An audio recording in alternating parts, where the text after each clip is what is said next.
Hello, Ray Phoenix here. Welcome to Let's Play Ratchet Deadlocked Part 11. The game set us to the default skin we would be using if we weren't using the Peepo Monkey skin, but of course, I like using the Peepo Monkey skin. It's exclusive to this version of the game, so I set it back to that by going through the complex series of menus where you click one thing, which leads you to another thing, which leads you to another thing. Eventually, you'll find where you could switch the skins in the game. It's all in Japanese, and yet somehow I figured out how to read through all of it. Guess that's a major ode and testament to how well my Japanese reading skills have improved over the last year and a half since I started learning Japanese using Rosetta Stone. So getting into our spacey equivalent of a short bus, where it's taking us to the next battleground. Now, we're pretty much riding the short bus. You'll see in a moment why, because there's those robots that are pretty much, they're the kinds of robots that probably got a D in basic level science class and basic level math. No, they probably got an F in basic level math, and they probably disagreed with that F they got. They only got an F because it's the lowest mark the school they went to probably had. So we're going to this planet. This planet, it's not even really a planet. It's just a series of like broken bits of rocks, like somewhere in the asteroid belt, I'd imagine, or some kind of asteroid belt. Maybe it was a planet a long time ago that got blown up, and these are the remains of it. The remains of the planet, remains of the day, remains of, well, whatever was left of it. We're going to be like using zip lining and zip lining to the different asteroids. Zip lining is the most space-aged way I could think of to go from fragment of a planet to another fragment of a planet. It all seems like stuff we later see in Super Mario Galaxy, the kind of game that scientists like to rip apart and say is impossible. Well, clearly nothing in this game is possible anyways, so logic of any kind is really just thrown out the window anyways. It's Ratchet Deadlocked, one of the greatest underrated gems on the PS2, and the Japanese version's also its own gem in its own right. Thanks to these exclusive skins. There are other exclusive skins I can get to. I think there's like a Santa skin or something like that, and possibly some other skins, but I'm not using any. But I really like to stick with the one skin, the Peepo Monkey skin. It's my favorite one, mostly because of Ape Escape, which is an underrated PlayStation franchise. I'm just gonna go blasting down more of these things. I'm going to be making a lot heavy use of the fusion rifle so I can get it upgraded, and once it gets to level 10, it's the most upgrade could possibly be. It's going to be an impossible force to be reckoned with.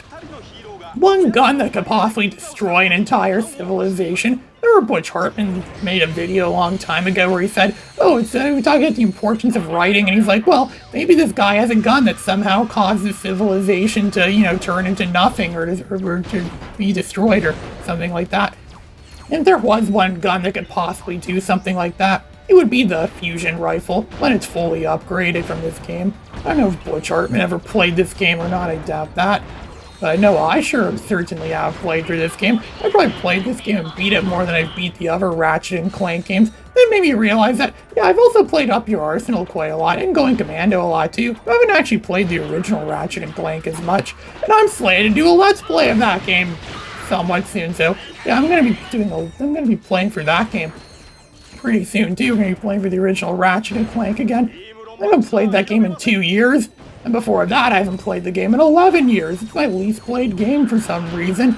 I don't know, maybe it's because I just know it's not as good as the others, but it's still pretty good in its own right. I still play Spyro 1 a lot because it's the simplest game in the Spyro series, and it's also a game I like to play I like to time myself how long it takes to get through the game. I should do that with this game when I eventually get to a point where I could speedrun it. I wonder what the fastest speedrun time for this game is. I doubt I would have. I've never been really that great at speedrunning stuff. It's mostly just like speedrunning without glitches. A glitchless speedrun. What's a speedrun without exploiting bizarre glitches that developers somehow left in their own games? I don't really know what you'd call that, or a speedrun. What would you call a speedrun that's barely a speedrun at all? Slow run of a game? A long play? Well, yeah, there are long plays. I remember coming across long play videos a long time ago. Where it'd be like a video, it's like several hours long. One video is several hours long. Remember they exploded in like 2011 or so? Around the time YouTube got rid of that restriction they had, that time restriction where you can only upload videos that were up to like 15 minutes long. Before that it was up to 10 minutes long. Oh, how I miss those days when YouTube videos were forced to be very short. So people can't just, watch videos that are like overly long or share videos that are overly long. So if someone's having a YouTube session with someone else, they can't dominate it by just showing them long videos. They're forced to show shorter videos. Yeah, I guess that's a pretty good idea overall. I think it makes YouTube sound a little bit more fair, but I think at the same time, when YouTube's going as mainstream of a video website as it is, people are bound to want to make videos that are longer. Then maybe someone make a competitor to YouTube and make that allow long videos. I remember there was Google Videos back in the day too. There was that Google Videos. I think I saw some of the first Jumping Flash videos I ever watched online, that website. I remember watching Dexter's Laboratory episodes there too, as well as episodes of the Mr. Bean, the animated series. Oh, Google Videos. What a great service that was. It's gone now, obviously, because why would you need Google Videos when you have YouTube? It's pretty much just the same thing, but better. And there's also Vimeo too, but I don't really use Vimeo that much. It's not very user-friendly at all either. They just want you to pay money for it so you can keep using it. Yeah, imagine if YouTube wasn't free. Imagine what it'd be like if you had to pay money to upload a video to YouTube. People would probably be uploading a lot less videos to YouTube then, and they'd be really putting more thought and effort into their individual videos. And my entire YouTube channel would cost a small fortune to have the entire thing publicly uploaded to YouTube. I don't think a lot of people would bother with that, and that'd probably lead to the death of openly putting videos on YouTube. Especially if video game Let's Plays. I mean, this genre is already pretty much dead much as is, but it'd be even more dead if YouTube did make it so you had to pay. Well, imagine if they charged money to watch videos too, and that money didn't go to the content creator. It went to the YouTube website itself. Yeah, so people are essentially profiting off my videos. But again, these videos aren't even really mine necessarily. It's all just gameplay footage of a game I had nothing to do with. I didn't develop this game at all. I didn't do anything in the creation of this game at all. So is it really fair that I'm making videos? Is it really fair that people make videos of games that they didn't make and they become famous for them? Well, I remember Nintendo did a court case about that years ago, but I don't think they succeeded at all. Well, obviously they did, because they did, then we wouldn't have video game videos on YouTube anymore like this. Let's Plays would pretty much become illegal then, and they're not, so I guess they lost that case. Yeah, Nintendo losing more and more of their cases. They like losing cases all the time. There's another one of these Starfighter levels, and this level isn't really much different at all from those hover battleship, whatever you call those hovership levels we had in Up Your Arsenal. We're pretty much just flying around a map, and we're just finding individual specific targets and blasting down the individual targets and making sure that they get, killed and destroyed. And keep doing this until there's no more targets left. It's not even time limited either. It's just simply, take your time, just destroy them. The galaxy isn't in danger or anything like that, like it was when we were in Metropolis and Up Your Arsenal. I think we're trying to go to those stars mark where the enemy's trying to kill. I'm trying to kill those large guys, those large, big juggernaut things, those metal juggernaut things with the weapons that have the wrench weapons that are electrified and stuff, and then we could just go and hunt them down and blast them. We don't even have, our ammo's infinite too. It doesn't overheat or anything like that, like the weapon fire in Star Wars Battlefront games or the Chargers. That's gonna be random. It won't even score based on accuracy either. So that's gonna be blasting whatever I want, which is what I pretty much do when I play these shooter games, these shmup games. This pretty much is like a 3D third-person shmup game, almost like a 3D Polestar almost. Yeah, Polestar wishes it could have been something like this. This game is what Polestar wanted to be. And same with pretty much every other game that came out in 1995. They all wanted to be stuff like this. It will be at least 10 more years before they actually achieved that, where they came anywhere close to becoming what the games wanted to be. And in 1980, supposedly, games were trying to become like what Bubsy 3D was. Plus, this is what one person said. More like Xevious 3DG. I remember a long time ago someone bashed Xevious 3DG for saying, oh, look how primitive these graphics are. Look how lazy or lame this game looks. I'm like, yeah, but this game was pretty impressive in 1997 or whenever it came out.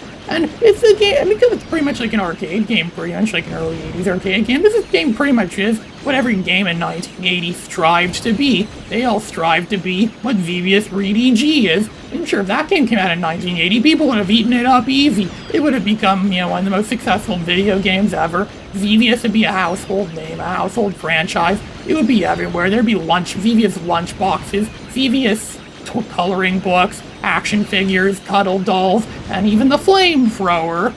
Because what popular franchise doesn't have a flamethrower? Flamethrower merchandise of it.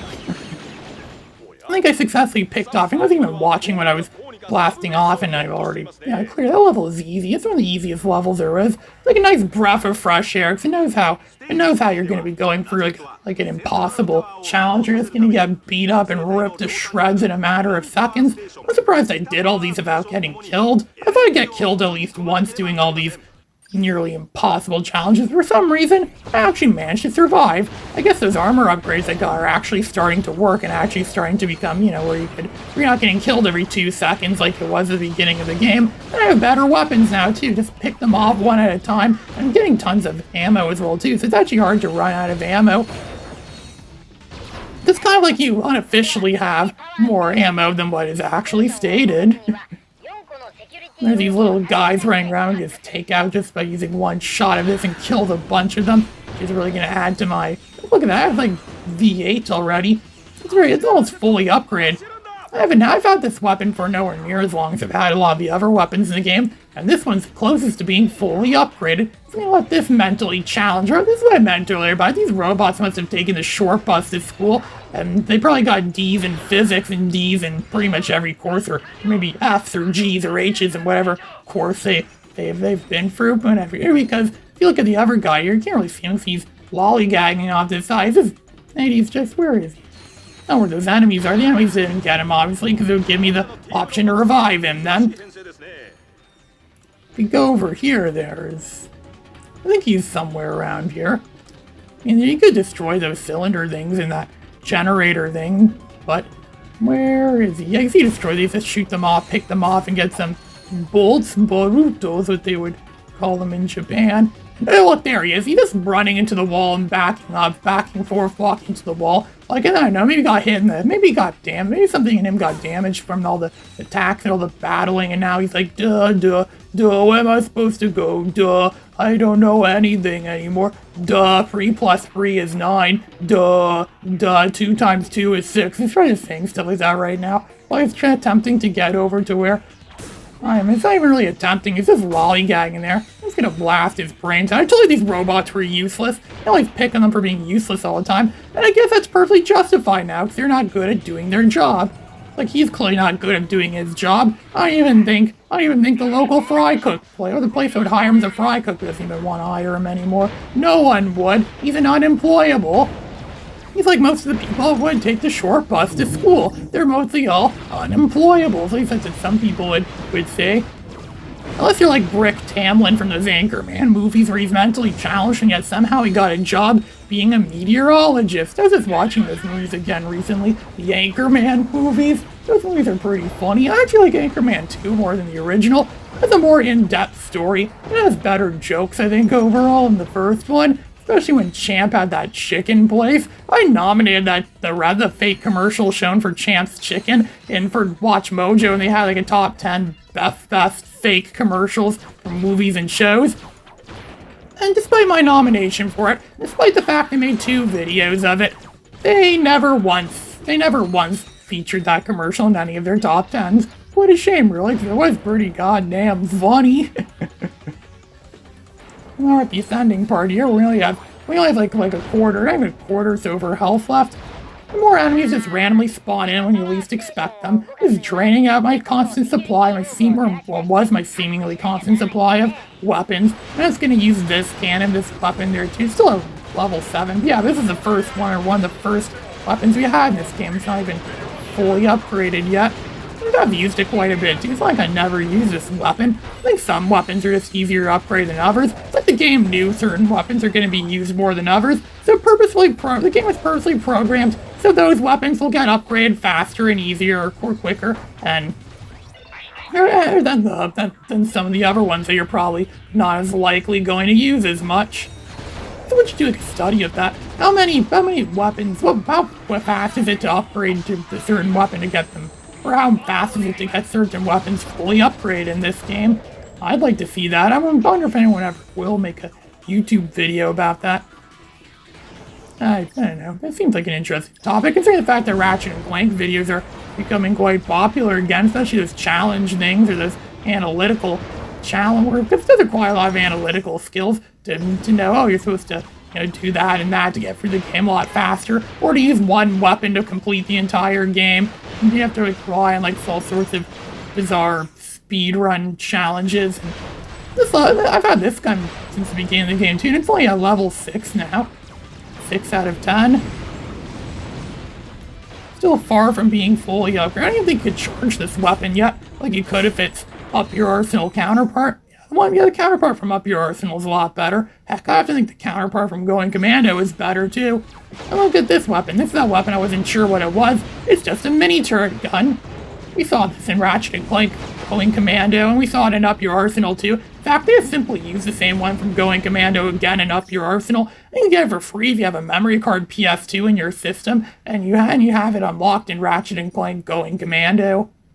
This Ratchet and Clank game, Ratchet and Clank Going Commando and Up Your Arsenal are capable of interacting with game data from the other Ratchet and Clank games. It's a pretty cool feature, I think, overall. Some of the few PS2 games I know that do that, as well as Lego Star Wars 2 and possibly some others. There, I don't think we went to that gamma beam. We're trying to align those light things on the gamma beam, or gamma ray, or whatever they call it. 9,000 bolts for that. It's going to introduce us to the next level. The next part is more of this platforming / battling crap we've been doing since the beginning of this game. Ray Phoenix, signing out.